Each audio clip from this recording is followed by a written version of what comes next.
Oke teman-teman, selamat datang kembali di channel Supawan Awan ya. Jadi di video kali ini mungkin kasusnya sama seperti yang teman-teman di rumah alami ya. Pintu etalasenya macet atau tidak bisa digeser kiri kanan, tidak bisa dibuka. Oke, jadi seperti yang teman-teman lihat di gambar ini, posisi rel udah tidak bisa digeser ya. Seperti yang teman-teman lihat juga, ini karetnya sudah tidak ada. Jadi apa aja penyebabnya dan kira-kira apa aja yang bakalan diganti dari relnya, kita akan cari tahu sama-sama ya. Simak videonya sampai akhir teman-teman. Oke, jadi ini sepertinya udah kelihatan lama ya, lama macetnya, tapi dipaksa aja, dipaksa dipakai teman-teman. Akhirnya ini keluar jalur ya untuk relnya, sampai relnya udah kelihatan seperti udah tergores. Oke, kita langsung buka aja pintunya ya. Cara bukanya tinggal diangkat aja lalu ditarik untuk bagian bawah, itu udah terbuka teman-teman. Itu ya, sangat mudah sekali untuk dibuka. Kita buka bagian depannya dulu nih yang ada kuncinya. Lalu kita lanjut buka bagian kedua ya. Tentunya nanti cara pasangnya juga sama ya. Nanti kita pasang bagian dalam dulu, baru untuk bagian luarnya teman-teman. Oke, jadi saran saya sebaiknya kalau misalkan udah mulai macet ya, sebaiknya langsung diperbaiki teman-teman. Kalau nanti dipaksakan itu bakalan nambah biaya lagi ya. Untuk rel bawah juga akan rusak, dan rel H atau tempat menempel rodanya. Oke, seperti yang teman-teman lihat, ini rodanya udah nempel di satu tempat ya, karena sering digeser padahal rodanya udah rusak. Jadi otomatis karena dipaksa dipakai, rodanya itu bergerak sendiri ya ke tempat lain, bukan tempat yang seharusnya dipasang. Oke, cara bukanya cuman pakai paku aja teman-teman, tinggal dicungkil untuk keluar ya. Jadi ini ndak dipaku atau ndak dilem atau dipakai paku ripet juga ndak pakai, cuman dimasukkan aja di bagian tengah, bagian rel H nya ya. Dibuka cuman pakai paku atau gunting juga bisa ya.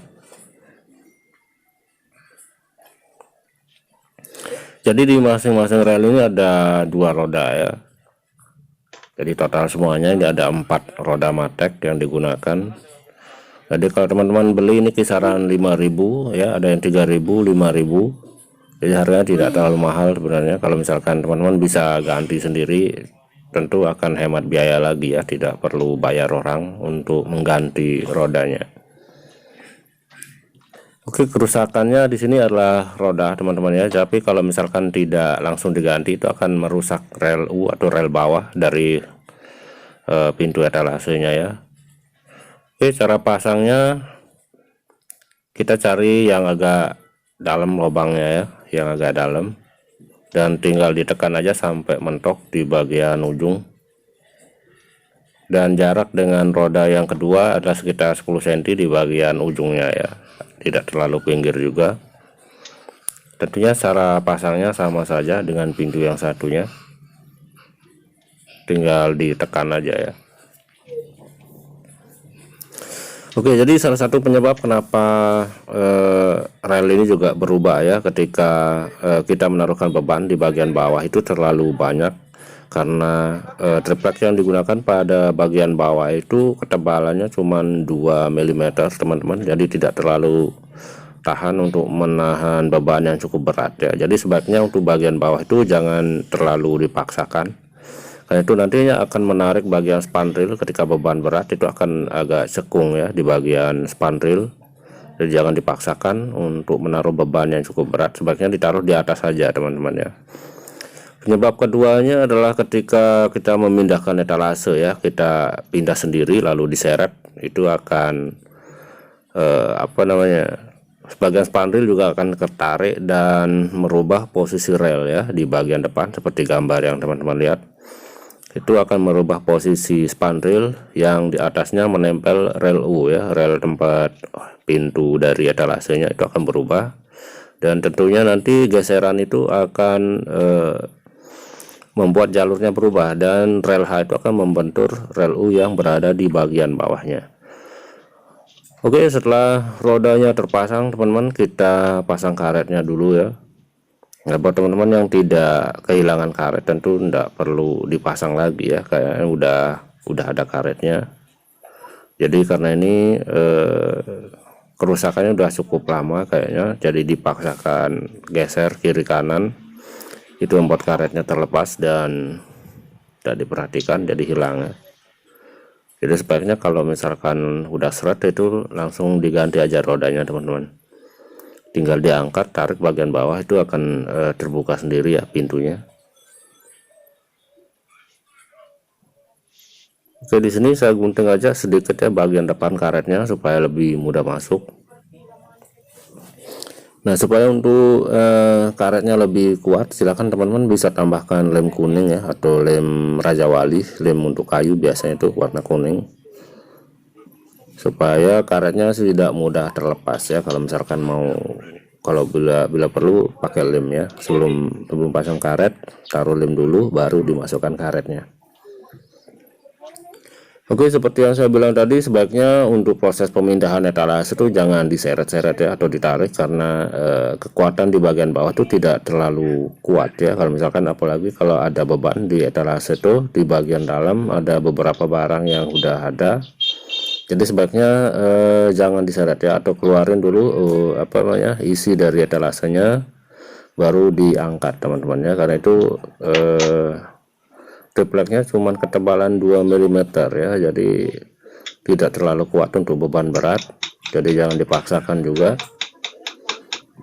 Dan tentunya perawatan dari roda ini kalau bisa sebelum kalau misalkan ada debu di bagian rel, baiknya dibersihkan ya, tambahkan gemuk juga untuk bagian roda supaya lebih lebih tahan lama ya. Jadi gesekannya itu tidak bikin pelor yang berada di bagian roda itu cepat aus, jadi sebaiknya dipakaikan gemuk juga.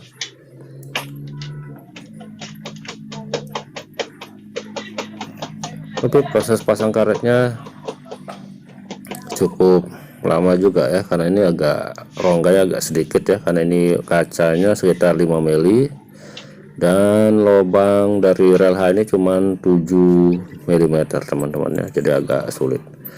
Kita percepat aja supaya cepat selesai ya. Di sini saya gunting lagi untuk bagian depan dari karetnya biar lebih mudah masuk ya. Jangan lupa kalau mau lebih kuat tambahkan lem teman-teman di bagian kaca sebelum teman-teman masukkan karetnya ya. Oke, jika sudah selesai pemasangan karet, langsung aja kita pasang lagi ya di bagian etalasenya. Tentunya sama cara yang tadi. Dan seperti yang saya bilang tadi, sebaiknya rel U atau rel di bagian bawah ini kita bersihkan dulu dari debu, dari benda-benda yang sekiranya nanti menghalangi proses roda itu ketika digeser ya. Oke, kita angkat dan masukkan di bagian rel bagian atas ya, bagian dalamnya dulu, bagian belakang kita angkat, lalu kita dorong bagian bawah sampai di rel bagian U atau bagian bawahnya ya, bagian dalam. Ini kita pasang yang bagian dalam dulu, baru yang ada kuncinya di bagian luar atau di bagian depan. Oke, jadi karena ini udah terlanjur melengkung ya bagian spandril bagian bawah, karena udah masih aja agak seret ya jalannya ya, tidak terlalu mulus. Jadi kalau misalkan kita mau normal, tentunya kita harus buang beban bagian bawah dulu semua dan kita ratakan kembali ya untuk rel U. Jadi jangan sampai melengkung, baru sistem lampu pintunya juga akan normal ya untuk kiri kanan ketika kita geser. Selanjutnya kita pasang bagian depannya, untuk pintu bagian depan yang ada kuncinya teman-teman. Kita angkat lalu dorong bagian bawah ya. Tentunya ini mudah sekali ya teman-teman.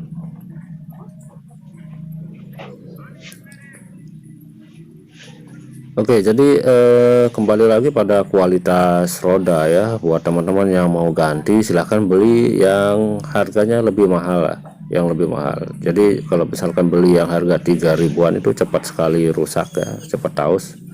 Paling cuma tahan sampai 6-7 bulan itu udah rusak ya.